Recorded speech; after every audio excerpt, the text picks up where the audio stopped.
committed adultery, or you have consumed alcohol, or you have gambled, or you have, for example, done something, say for example, you missed your prayer. You seek the forgiveness of Allah. Allah will forgive you always. He will always forgive you regarding those things that are sins between you and Him. You have not involved the rights of a third party.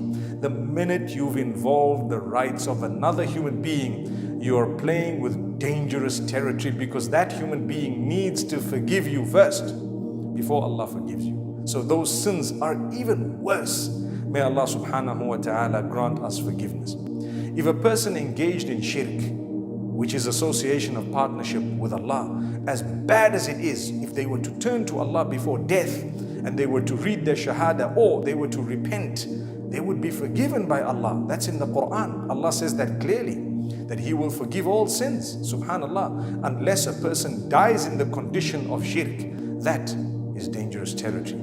But what else is dangerous territory? When you have wronged a fellow human being, they may never forgive you. Not everyone is forgiving.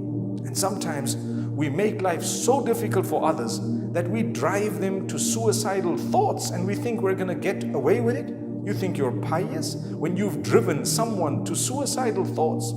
Couldn't you empower them? Couldn't you speak to them, reassure them? Couldn't you give them words of guidance? Couldn't you let them know how merciful Allah is, so that whatever they've done could be wiped out?